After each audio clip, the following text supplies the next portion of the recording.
Lo sapevate che in Brasile si parla il Talian? Talian è il nome che si dà alla lingua parlata dai discendenti degli emigranti veneti in Brasile e che da ora fa parte del patrimonio culturale immateriale del Brasile. Il Talian è un dialetto della lingua veneta parlato da circa 500.000 persone, principalmente negli stati brasiliani di Rio Grande do Sul e Santa Catarina. In questo video scopriremo la storia che si nasconde dietro questa lingua. Buona visione. Ciao! Aspetta, Jassiano. Ciao Jassiano! Benvenuto in questo nuovo video. Grazie per l'invito, Giulia. E scusate, il mio italiano non è molto bello, ma cercherò di parlare o italiano o il Talian, che qui si parla in Brasile. Sì, assolutamente, non ti preoccupare, il tuo italiano è ottimo. Allora, raccontaci un po', dove abiti tu? Sono nato in un piccolo paesello, una piccola città che si chiama Três Palmeiras, nel nord del Rio Grande do Sul, che è situato nel sud del Brasile. Ma 4 anni fa sono a stare a Corbélia, che è nella regione oest del Paraná, anche nel sud del Brasile. Quindi tu vivi là al momento? Sì, vivo qui, lavoro qui, però il mio lavoro non dipende di un luogo, di un posto, perché io faccio la pubblicità, video pubblicitari, anche commerciale e YouTube. Allora posso stare qui lavorando, posso andare al centro Brasile o ancora più al sud del Brasile, che posso lavorare della stessa maniera. Che bello, quindi puoi viaggiare e spostarti. Non abbiamo ancora detto che tu hai 2 canali YouTube. Sì, in portoghese il canale si chiama il nome della mia città, Corbélia Vídeos. Corbélia significa come se fosse un mazzolino di fiore, e anche un canale più piccolo che si chiama Brasil Talian. Qui si parla il Talian, che è la lingua di migrazione italiana in Brasile. Esatto, e questo è proprio il motivo per cui oggi ti trovi qui con noi. Il dialetto Talian. È un piacere parlare del Talian, una lingua che ho imparato dai genitori, ho imparato ancora da piccolo, da bambino. Dal 2009 fino adesso, e penso fino intanto sono vivo, parlerò Talian e parlo sì tutti i giorni, o sì personalmente con persone o attraverso gruppo, WhatsApp, rete sociale, YouTube. Vorrei cominciare col farti la domanda: perché si parla il Talian in Brasile? E i nostri antenati qui in Brasile, gli immigrati italiani, sono venuti anno 1888-1890. È la più grande maggioranza dei migranti veneti del nord Italia. Ci sono pochissime persone venute di altre zone del centro Italia, sud Italia. Allora la gran maggioranza venuti dal Veneto, Trentino, tutte quelle regioni. E perché si chiama Talian e no dialetto veneto? Perché quando i nostri antenati sono venuti al Brasile ancora era il tempo del risorgimento della unificazione italiana, ancora non si parlava l'italiano, aveva ancora tantissimi dialetti. E allora quando i nostri fuori vecchi avevano poca scuola, poco studio, loro pensavano di parlare italiano perché viene d'Italia. Allora per questo che si fa tanta confusione, soprattutto in Veneto, Italia, che pensa che qui si parla Talian per dire italiano, però no. Talian è una fusione di tantissimi dialetti del nord Italia. Perché a partire da Genova, del porto di Genova, quando arrivava in bastimento in mare, chi parlava veneto, chi parlava trentino, chi parlava trevigiano, cremonese, e allora aveva bisogno di capirsi fra di loro, e penso che il Talian è nato in bastimento. Il Talian è nato di questa mescolanza di queste lingue. Ha quasi 150 anni e ancora si parla. Tantissime delle persone capiscono però non parlano, a quello che parlano capiscono ma non sanno scrivere. Adesso ci sono anche delle scuole di italiano per insegnare a quelle persone che parlano, capiscono però non sapevano scrivere. Adesso anche c'è la grammatica italiana, dove si insegna a scrivere di una maniera unificata. Perfetto, quindi il dialetto Talian viene conservato attraverso questa queste scuole in modo tale da passarlo alle prossime generazioni. Sì, ritornando un poco nel tempo, circa 1940-1942-3,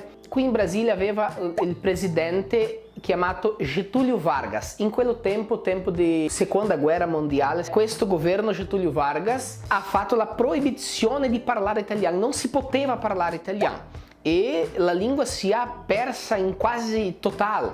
Se non fosse la proibizione di Getúlio Vargas, oggi si parlaria di più l'italiano. Però con la proibizione, con la paura di andare in catena, in prigione, allora i nostri antenati si hanno fermato di parlare l'italiano. E da 20 anni si è fatto così un riscatto così grande per tornare a parlare italiano, diffondere, divulgare l'importanza del nostro italiano per il Brasile e anche per il mondo. Ci sono tantissime delle associazioni che si preoccupano in insegnare, in portare avanti. Come si dice qui, adesso in 2018 l'italiano ha ricevuto un titolo moltissimo importante qui in Brasile perché adesso è referenza linguistica brasiliana, è considerata la prima lingua di immigrazione a ricevere questo titolo a Rio Grande do Sul, ad esempio, che è un stato nel sud del Brasile. La seconda lingua ufficiale del Rio Grande do Sul è l'italiano. Allora in Italia Veneto un dialetto, italiano qui per noi è quasi una lingua.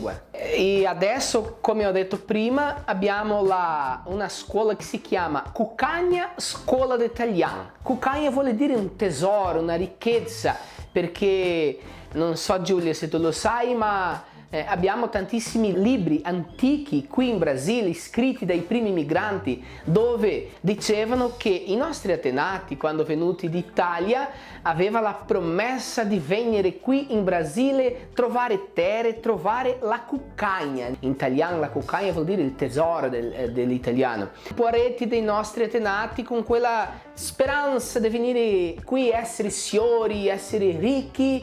Invece hanno trovato tantissimi terri, ma quelli che hanno avanzato della colonizzazione tedesca, venuta 10, 20, 30 anni prima. Allora le migliori terre, le pianure, i piani, i migliori posti i tedeschi hanno colonizzato e dopo la nostra colonizzazione italiana hanno avanzato i monti, i boschi, quello che aveva bisogno di fare tutto un'altra volta, ricominciare la vita, ricominciare la società e hanno fatto a Serra Gaúcha, un posto del Brasile che di più è forte l'immigrazione italiana, che è nel Rio Grande do Sul. Lì è un pezzo d'Italia nel secolo scorso, perché la vita, la maniera di vivere, di parlare. E allora la cuccagna che credevano trovare hanno trovato soltanto tantissimi anni dopo, forse adesso.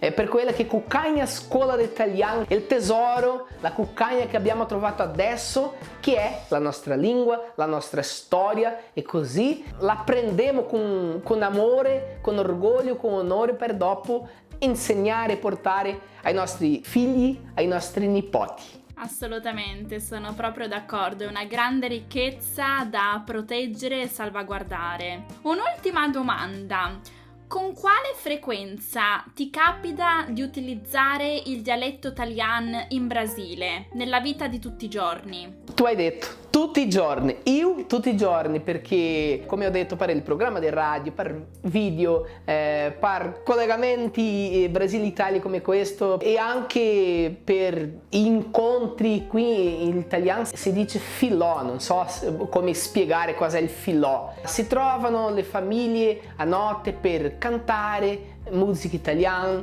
per parlare in italiano, per mangiare quello che si hanno imparato dai genitori, dalla nonna, del nonno. E allora l'italiano per me è moltissimo utilizzato e non ha un solo giorno che non parlo italiano da 2009 almeno fino al giorno di oggi. Complimenti, questo è sicuramente il modo migliore per salvaguardare il italiano e per tramandarlo alle prossime generazioni. Ho cominciato allora quel sito, quel canale Brasile Italiano giustamente per registrare questo momento. Ancora ci sono delle persone che parlano italiano, ancora c'è il nonno che sa insegnare una cosa al nipotino, la nonna che fa la dreccia. Oggi abbiamo queste cose, domani non lo sappiamo. Certo, hai detto delle cose bellissime. Posso fare un invito in italiano? Allora l'invito in italiano è per quei che vuol sapere di più cosa è questa nostra lingua, a conoscere il canale Brasil Italiano, Giulia, con il tuo permesso. Assolutamente, quindi io adesso lascerò il link al tuo canale in descrizione per tutti coloro che fossero interessati a imparare l'italiano oppure a scoprire qualche curiosità in più. E io ti ringrazio tantissimo per aver partecipato a questo video, è stato veramente un grande piacere. Il piacere è stato mio, è stato un piacere grandissimo di parlare a Piazza Square. Grazie mille e ciao a tutti! Ciao!